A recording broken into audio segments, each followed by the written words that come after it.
जय श्री कृष्ण चैतन्य प्रभु नित्यानंदा श्री अद्वैत गदाधर शिवासादि श्री गौर भक्त वृंदा।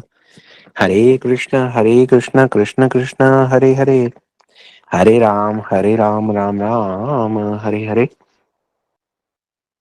सर्वप्रथम मैं अपने दीक्षा गुरु नित्य लीला प्रविष्ट श्री श्रीमद् भक्ति वेदांत नारायण गोस्वामी महाराज जी के अभय चरण कमलों में अनंत कोटि दंडवत प्रणाम ज्ञापन करता हूँ। उनकी यह हेतु की कृपा की वांछा करता हूँ। तत्पश्चात मैं अपने शिक्षा गुरु नित्य लीला प्रविष्ट श्री श्रीमद् भक्ति वेदांत स्वामी महाराज श्रीला प्रभुपाद उनके अभय चरण कमलों में अनंत कोटि दंडवत प्रणाम ज्ञापन करते हुए उनकी यह हेतु की कृपा की वांछा करता हूँ। तत्पश्चात हमारे साथ जुड़े हुए सब वैष्णवियों के चरणों में यथा योग्य प्रणाम स्वीकार हो। आप लोगों का बहुत बहुत स्वागत है आज की राम कथा में।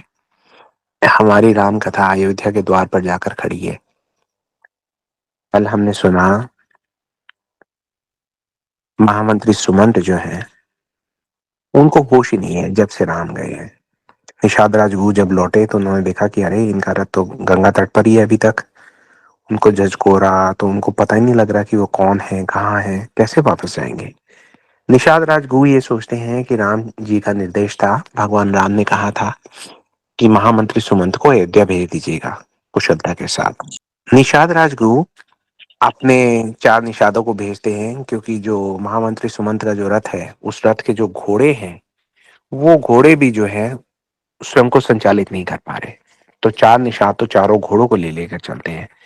5वां व्यक्ति वो भेजते हैं सारथी, जो महामंत्री सुमंत के साथ बैठेगा ताकि जो रथ है उसकी दिशा तो अयोध्या की ओर हो जाए। हम्म। तो जा रहे हैं महामंत्री सुमंत वापस अयोध्या की ओर। उनके हृदय में तीव्र पीड़ा है, प्रभु से विरह की पीड़ा है। और ये पीड़ा ऐसी है जहां जहां से वो निकल रहे हैं, जहां जहां से वो गुजर रहे हैं, वहां पे प्रत्येक जीव की, यानी कि पशु की, पक्षी की, कीट की, पतंगे की, वृक्ष की, वनस्पति की, सबके ही हृदय में भगवान की जो विरह की जो व्यथा है आ, वो सबको पीड़ित कर रही है। जो रथ के घोड़े हैं वो तो बस इतने विचलित हैं कि उनके बारे में कहा ही नहीं जा सकता। अब किसी प्रकार से वो अयोध्या के सीमा तक पहुंचते हैं। वहां तक पहुंच के जो निषाद है वो वापस चले जाते हैं। महामंत्री सुमंत देख रहे हैं अयोध्या के द्वार की ओर। उनमें हिम्मत नहीं हो रही कि वो कैसे अयोध्या में प्रवेश करेंगे, तो कैसे करेंगे। जो घोड़े हैं उनको भी समझ में नहीं आ रहा कि कैसे जाए। बैठत नगर सचिव सकुचाई, जन मारे से गुरु बांझन भाई, बैठी बिटप तर दिवस गवावा, सांझ समय तब अवसर पावा। दिन में तो विशेषकर महामंत्री सुमंत की ऐसी हिम्मत ही नहीं हो पा रही कि वो दिन में वहां प्रवेश करेंगे। वो ये सोचते हैं कि ये मैं रथ लेकर गया था, इस रथ में कितनी बार राम जी को लेके गए। उनको याद आता है कि इसी रथ में वो राम जी को बैठाकर लेकर गए थे गुरु वशिष्ठ के आश्रम में, जब उनकी विद्या के लिए गुरुकुल में उनका प्रवेश होना था। उसके बाद उनको लेके आए थे तो भी इसी रथ में लेके आए थे। इसी रथ में वनवास के लिए जा रहे थे जब राम जी, तो राम लक्ष्मण सीता इसी रथ में बैठ कर गए थे। और वो ये सोचते हैं कि यही रथ लेकर मैं जब प्रवेश करूंगा नगर में, सब लोग मुझे देखेंगे, मैं उनको क्या मुंह दिखाऊंगा। जब उनको ये विचार आता है कि मैं इनको क्या मुंह दिखाऊंगा, तो ऐसी भारी ग्लानि होती है उनके हृदय में।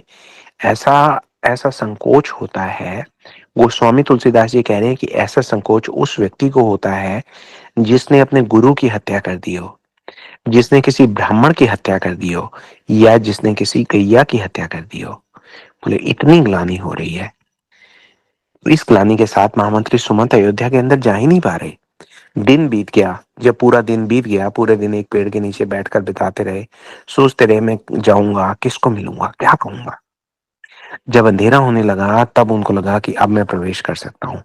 अवध प्रवेशु कीन अंधियारे, पैठ भवन रखू राखी द्वारे, जिन जिन समाचार सुनी पाए, भूप द्वार रथ देखन आए। अंधेरा हुआ, अयोध्या में प्रवेश किया। रथ को जैसे ही उन्होंने अयोध्या में प्रवेश कराया, वैसे ही लोगों ने देखना शुरू कर दिया। उन्होंने कहा अरे ये तो रथ, अरे सुमंत जी का रथ है। तो सुमंत आए। तो अब सुमंत जो है वो सारथी की तरह आगे बैठे हैं। ये रथ जो है राम जी का, ये कुछ इस प्रकार का है कि सामने तो सारथी का आसन बना हुआ है, जिसपे सारथी विराजमान होते हैं। जो रथ का पिछला भाग है, आवश्यकता पड़ने पर वो ऐसा है कि उसपे पर्दे डालकर उसको बंद किया जा सकता है, ताकि अंदर कोई व्यक्ति बैठा हो तो जरूरी नहीं है कि प्रत्येक व्यक्ति झांक के देख ही ले। तो महामंत्री सुमंत ने उसके पर्दे ढक दिए, ताकि लोगों को एकदम से ये झटका ना लगे कि अरे ये तो खाली ही है। उनको एक थोड़ी सी अभी उम्मीद रहे कि हो सकता है आए भी हो सकता है ना भी आए हो, लेकिन ये भी हो सकता है कि आए हो। तो हालांकि अंधेरा हो गया है, लेकिन लोग जो है उन्होंने देखना शुरू कर दिया है। कम लोग हैं मार्ग में, लेकिन फिर भी जो जो लोग देखते हैं वो सारे के सारे जाके अपने पूरे परिवार वालों को बताते हैं कि उठो उठो रथ आया है, उठो उठो रथ आया है। तो जिन जिन समाचार सुनी पाए, भूप द्वार रथ देखन आए। जिस जिसने सुना, उसने सीधा क्या किया, सब लोगों को लेकर उस रथ का पीछा किया। और रथ कहाँ गया? भूप द्वार। भूप द्वार का अर्थ ये हुआ कि राजा के द्वार पर गया। तो अब राजा के जब द्वार पर गया तो रथ पहचानी बिकल लखी घोरे, गरही गात जिमी आतप ओरे, नगर नारी नर व्याकुल कैसे, निगट नीर मीन गण जैसे। तो रथ को उन्होंने पहचाना, उनको वो सारा दृश्य उनके दिमाग से, उनके उनकी आंखों के आगे वही घूमने लगा कि ये वही रथ है, ये वही घोड़े हैं, इन्हीं के ऊपर तो हमारे राम लक्ष्मण सीता जी बैठे हुए थे। तो ये सोच सोच कर व्याकुलता उनके मन में ऐसी हो रही है कि गोस्वामी तुलसीदास जी कहते हैं कि उनके शरीर गले जा रहे हैं, क्षीण हो रहे हैं, जैसे घाम में ओले। घाम मतलब गर्मी में ओले कैसे पिघल पिघल के समाप्त होने जा रहे हैं। तो इस नगर के स्त्री पुरुष भी ऐसे ही व्याकुल हो रहे हैं, जैसे जल के घटने पर मछलियां व्याकुल हो जाती हैं। अब जो समाचार था, द्वारपालों ने अंदर समाचार दिया कि मंत्री आए हैं। तो जब ये पता लगा कि मंत्री, अब मंत्री जाएंगे कहाँ? महामंत्री सुमंत भी जानते हैं कि महाराज दशरथ इस वक्त कौशल्या जी के महल में होंगे, और तो कहीं हो नहीं सकते। छोड़ के तो उनको कौशल्या जी के महल में आए थे और वहीं मूर्छित हो गए थे, तो उनको पता है कि वो वहीं पे होंगे। तो सचिव आगमनु सुनत सबु, बिकल भयो रनिवासु, भवन भयंकर लागत ही मनहु प्रेत निवासु। कि जो रनिवास था, रानी का जो वास का जो महल है, जैसे ही वहां ये पता लगा कि भाई सचिव आ गए, मतलब मंत्री आ गए, तो वहां सारा जो रनिवास था वो व्याकुल हो गया।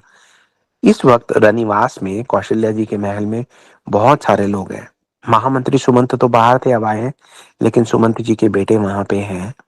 पूरा मंत्रिमंडल है, नगर के सचिव जो हैं वो बाह्य कक्ष में है, लेकिन है उसी महल के प्रांगण में ही। तो सब सोच रहे हैं भाई महाराज का क्या हाल है, पूरे नगर में समाचार वहीं से जा रहा है। तो जैसे ही पता लगा कि महामंत्री सुमंत आ गए, लेकिन अकेले आए हैं, क्योंकि रथ बाहर खड़ा किया, सुमंत जी नीचे उतरे और चलने लगे। तो सब लोगों ने देखा कि अगर इसमें राम लक्ष्मण या सीता जी होते तो सुमंत जी ऐसे चलते नहीं। वो पहले रथ का पर्दा उठाते, उनका स्वागत करते, उनको नीचे उतारते, उनको अपने साथ लेके आते। इसका मतलब जिस जिसने देखा वो ये समझ गया कि सुमंत जी जो है आज अकेले आए हैं। अब ये देख के सुमंत जी अकेले आए हैं और रनिवास में आगे उनको बढ़ना पड़ रहा है, तो अब सुमंत जी भी आगे बढ़ रहे हैं, लेकिन राजमहल उनको ऐसे भयानक लगा जैसे प्रेतों का निवास स्थान हो, जैसे तेही मानू प्रेत निवासु। अति आरती सब पूछी रानी, उतरु न आव बिकल भई वाणी। सुनई न श्रवण नयन नहीं सूझा, कहू कहा नृप तेहि तेहि पूछा। अति आरती, इतना आर्त है, सब लोगों में पूछते हैं। कोई पूछ रहा है राम कहाँ है, कोई कह रहा है लक्ष्मण सीता जी कहाँ है, कोई कहता है आने वाले हैं, नगर के बाहर प्रवेश कर रहे हैं, हमारे स्वागत की तैयारी कर रहे हैं।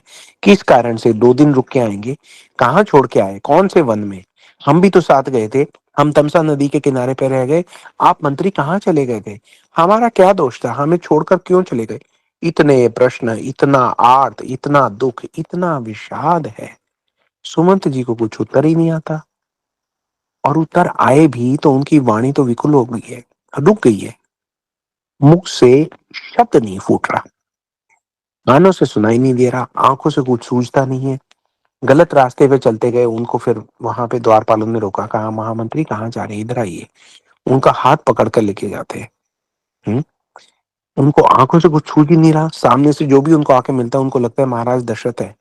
उनसे पूछते हैं महाराज कैसे हैं आप?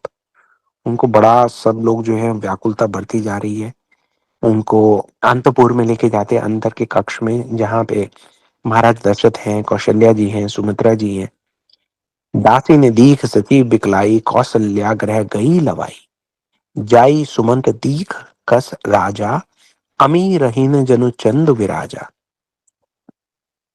मंत्री को व्याकुल देखकर सब लोग और भी ज्यादा व्याकुल हो गए। उनकी जो क्षुब्धता थी वो बढ़ती गई। कौशल्या जी के महल में अब पहुंच गए हैं। सुमंत जी ने वहां जाके देखा कि अरे यहाँ तो राजा है। हम्म, राजा को देखा तो एक बार पहचान ही नहीं पाए। राजा महाराज दशरथ को, चक्रवर्ती सम्राट महाराज दशरथ को देखकर उनको ऐसे लगा जैसे चंद्रमा में से किसी ने अमृत निचोड़ लिया हो और चंद्रमा को ऐसे सूखे हुए पत्ते की तरह दूर फेंक दिया हो। ऐसे महाराज दशरथ जो है आज लग रहे हैं सबको। आसन शयन विभूषण हीना, परेउ भूमि तल निपट मलीना। लेई उसासु सोच एहि भांति, सुरपुर ते जनु खसेउ जजाति। राजा जो है वो आसन पर नहीं है, नीचे भूमि पर पड़े हैं, किसी शैया पर भी नहीं बैठते, कोई आभूषण नहीं है उनके ऊपर, एकदम मलिन उदास पृथ्वी पर पड़े हुए हैं। लंबी लंबी सांसें लेकर सोच कर रहे हैं, जैसे राजा ये आती स्वर्ग से गिरकर सोच रहे हो कि मैं कहाँ आ गया। क्षण क्षण भर में सोच से छाती भर लेते हैं। उनका जो सीना है वो ऊपर उठता है फिर नीचे गिरता है। इतनी सांस भरी हुई है, ऐसा लगता है कि अभी सांस आएगी और अभी शायद ना ही आए। ऐसी विकल दशा है मानो संपाति पंखों के जलने पर धरती पर गिर पड़ा हो। आप लोग कथा जानते ही हैं। जो गिद्धराज जटायु थे, उनके जो भाई थे संपाति, वो एक बार सूर्य की ओर चल पड़े थे। तो सूर्य के जब नजदीक पहुंचे तो उनके जो पंख थे वो जल गए और पंखों के जलने के बाद वो भूमि पर आ गिरे। तो उसी प्रकार से महाराज दशरथ की जो दशा है वो बखान कर रहे हैं गोस्वामी जी। कहते हैं लेत सोच भरी छिन छुन छाती, जनु जरी पंख परेउ संपाती। राम राम कह राम सनेही, पुनि कह राम लखन बैदेही।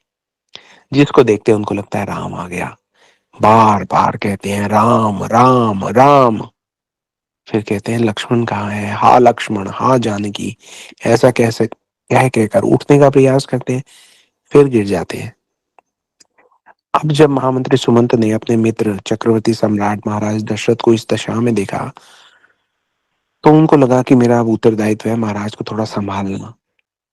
बड़ा उन्होंने हिम्मत जुटाई, जय जीव कहकर दंडवत प्रणाम किया। जैसे ही महाराज दशरथ ने आवाज सुनी जय जीव, तो समझ गए तो सुमंत हो सकता है। व्याकुल हो गए, पूरा उन्होंने हिम्मत लगाकर थोड़ा सा उठे और कहा सुमंत, सुमंत, तुम सुमंत ही हो ना मित्र, बोलो तुम सुमंत ही हो ना। सुमंत जो है वो बोलते हैं हाँ हाँ जय जीव। अम, महाराज दशरथ को का संबोधन था। तो सुमंत को महाराज ने एकदम गले लगा लिया। भूप सुमंत्र लीन उर लाई, बूढ़त कछु आधार जनु पाई। सहित सने निकट बैठारी, पूछत राव नयन बरी भारी। ऐसा लगा डूबते हुए आदमी को तिनके का सहारा मिल गया हो। उनको पकड़कर अपने पास बैठा लिया। महाराज दशरथ के नेत्रों में ऐसा जल भरा हुआ है, उनको तो ये लग रहा है कि भाई मेरा राम, सद्गुणों का जो धाम है मेरा बेटा, मेरा राम, उसका समाचार लेकर आया मंत्री सुमंत। अब महाराज दशरथ का हाल अगर हम समझे तो सोचिए उनके हृदय में कितना पछतावा है। स्वयं को धिक्कार रहे हैं, कह रहे हैं कि देखो मैं किस लिए जीवित हूं।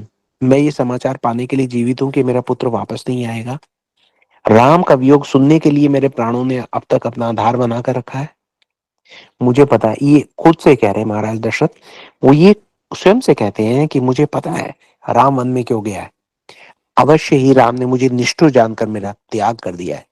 क्योंकि राम भी सोचता होगा कि ये पिता, ऐसा कोई पिता होता है, हम्म, बिना किसी दोष के जिसको वनवास दे दिया जाए, जो राज्यभिषेक का अधिकारी हो, तो ऐसे पिता का तो त्याग ही कर देना चाहिए।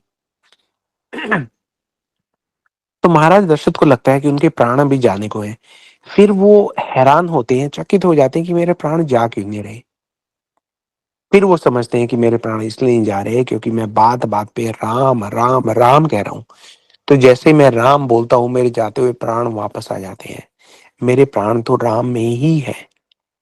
इसलिए जब राम बोलते हैं, जब राम सुनते हैं, जब राम सोचते हैं, तो ऐसा लगता है कि जीवित रहेंगे। और जैसे ही राम के सिवा कुछ और भी कहने का प्रयास करते हैं, ऐसा लगता है महाराज दशरथ के आगे काल जो है अपना मुख खोले खड़ा हुआ हो। इतनी भारी ग्लानि है महाराज दशरथ को। वो ये कहते हैं मैंने राजा का कर्तव्य नहीं निभाया। मैंने क्या कर दिया? मेरा क्या कर्तव्य होना चाहिए था और मैं कहा एक स्त्री के वश में जाके फंस गया। महाराज दशरथ जो है हाथ पकड़ लेते हैं मंत्री सुमंत्र का। उनको कहते हैं हे मित्र, मैंने सोच समझ कर निर्णय नहीं लिया, मेरे से बहुत भारी गलती हो गई। अयोध्या के एक एक व्यक्ति का अपराधी अगर कोई है तो वो ये दशरथ है। देखिए महाराज दशरथ का क्या विचार है, कैसे खुद के बारे में सोचते हैं। सुमंत जी से कहते हैं कहने का प्रयास करते हैं क्योंकि कहेंगे कैसे।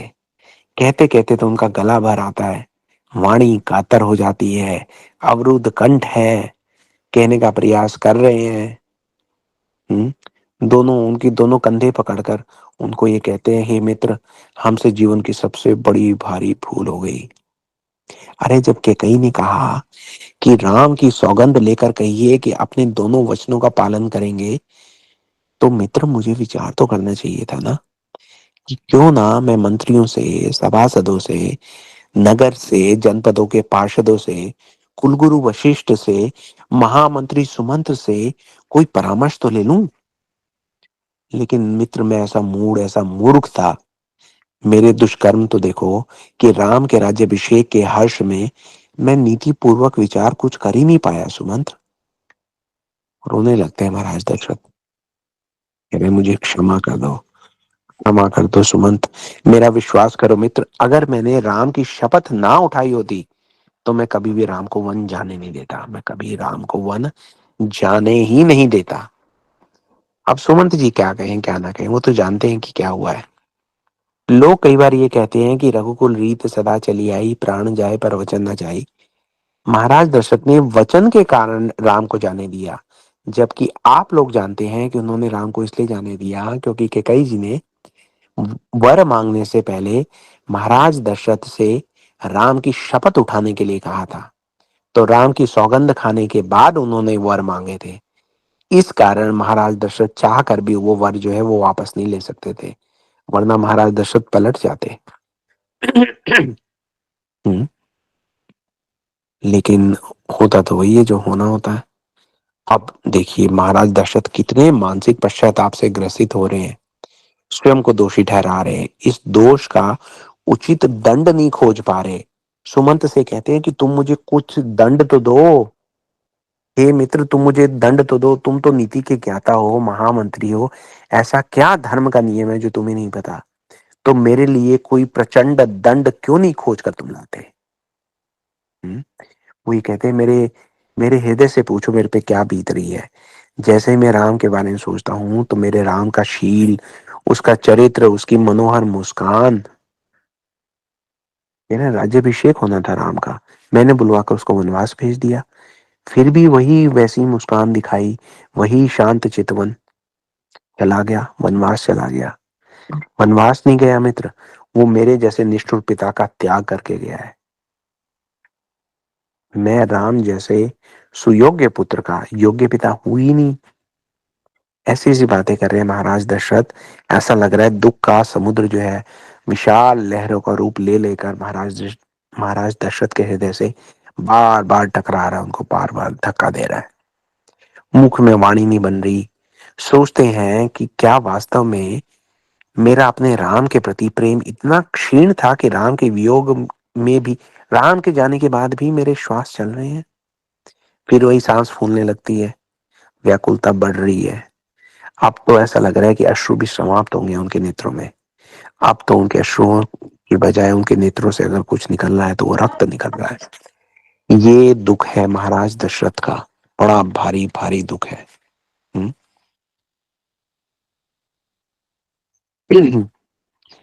और महाराज दशरथ के दुख का एक कारण ये भी है कि वो जानते हैं कि अयोध्या में क्या हो रहा है।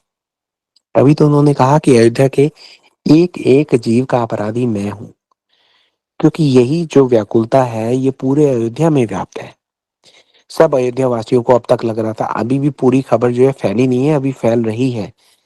इनको सबको लगता था कि शायद राम आएंगे, शायद नहीं आएंगे।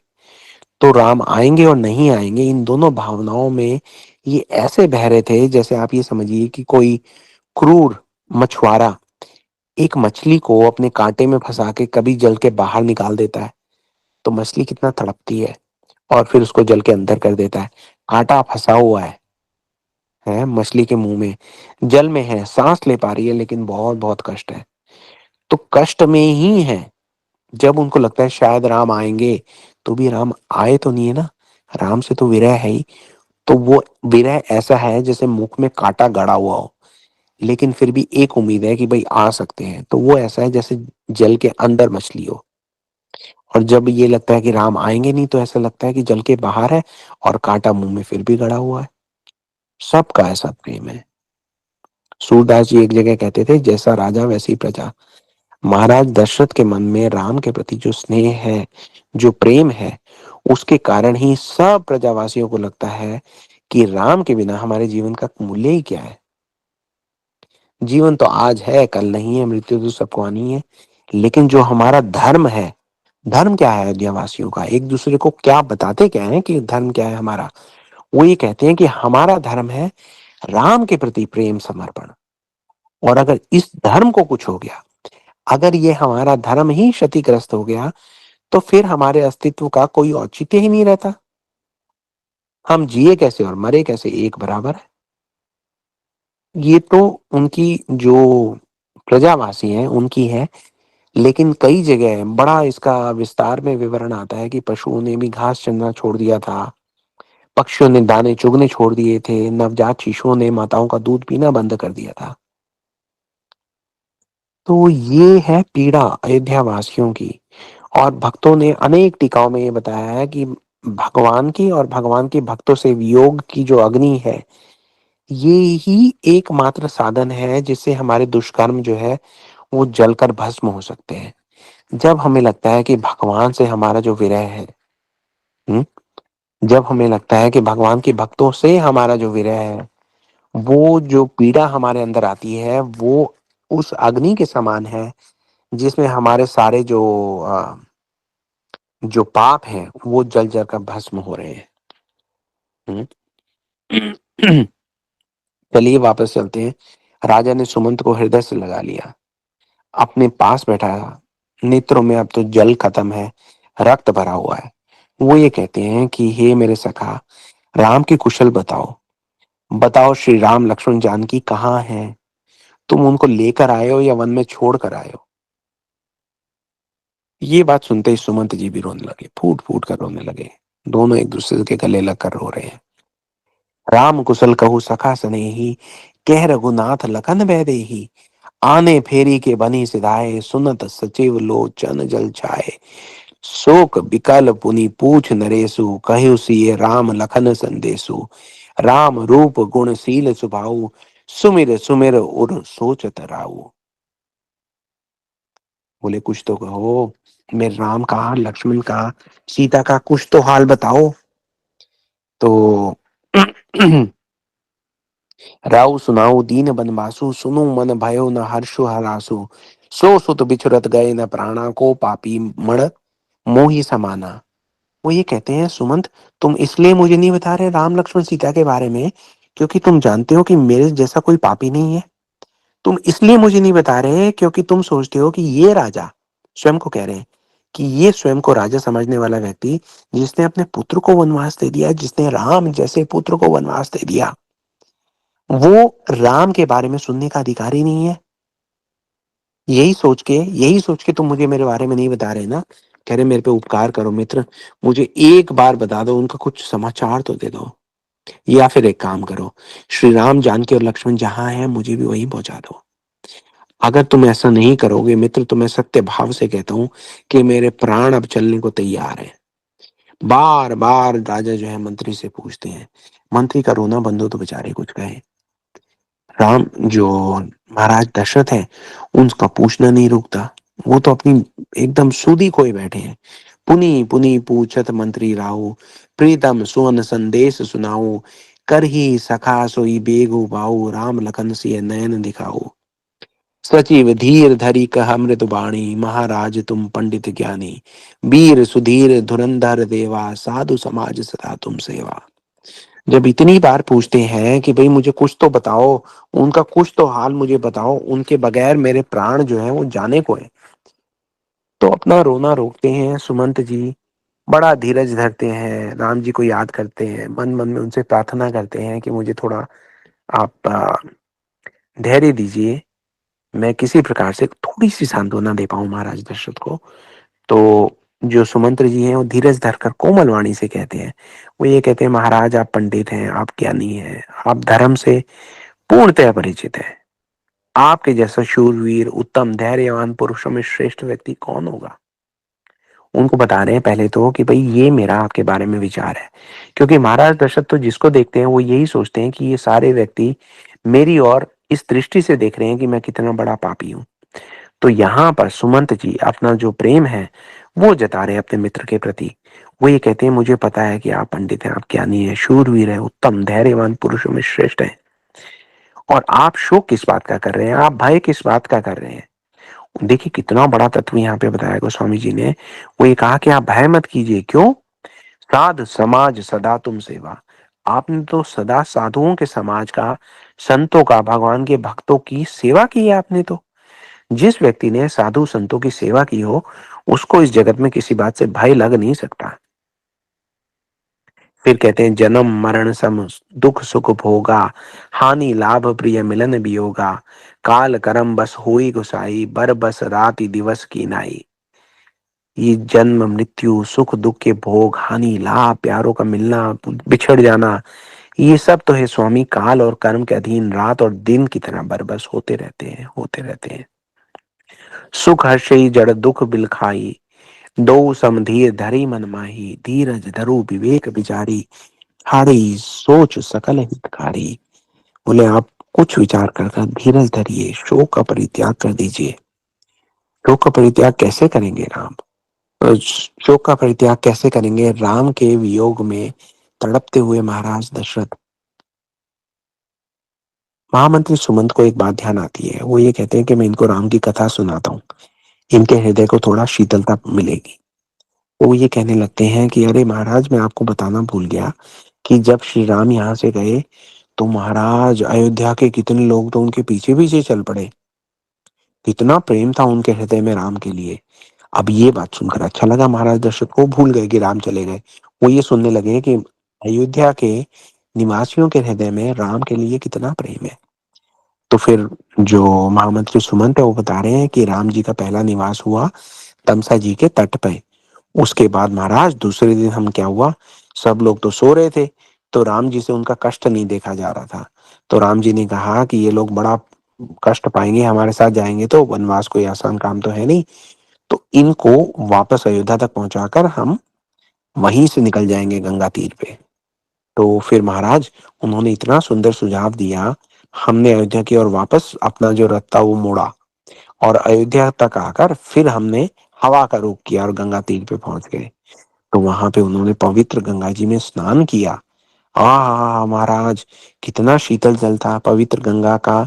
उन्होंने पहले प्रार्थना की, स्तुति की, उसके बाद गंगा जी में स्नान किया सबने। तो धर्मात्मा राजा है महाराज दशरथ तो, जब उन्हें सुना गंगा जी के दर्शन एक क्षण को भूल गए कि अरे राम जी तो जा रहे हैं, है ना, उनको लग रहा है कि राम जी गंगा स्नान करके आ रहे हैं। फिर उसके बाद कहा, अरे महाराज मैंने आपको बताया कि केवट ने कितनी सेवा की। तो महाराज दशरथ ने कहा, केवट, केवट वो श्रृंगवेरपुर वाला केवट, वो श्रृंगवेरपुर के जो जाति है केवट जाति, उनका केवट। बोले हाँ महाराज, बड़ी सेवा की, श्रृंगवेरपुर में क्या महाराज उन्होंने प्रेम दिखाया। उसके बाद बोले, उसके बाद क्या हुआ मुझे बताओ बताओ बताओ। उसके बाद वो बोले कि महाराज उसके बाद राम जी ने बड़ वृक्ष का जो है दूध मंगवाया, और उससे राम और लक्ष्मण ने अपने अपने सिर पर जटाओं के मुकुट बनाए। तो अब महाराज दशरथ के हृदय को बड़ा आघात पहुंचा।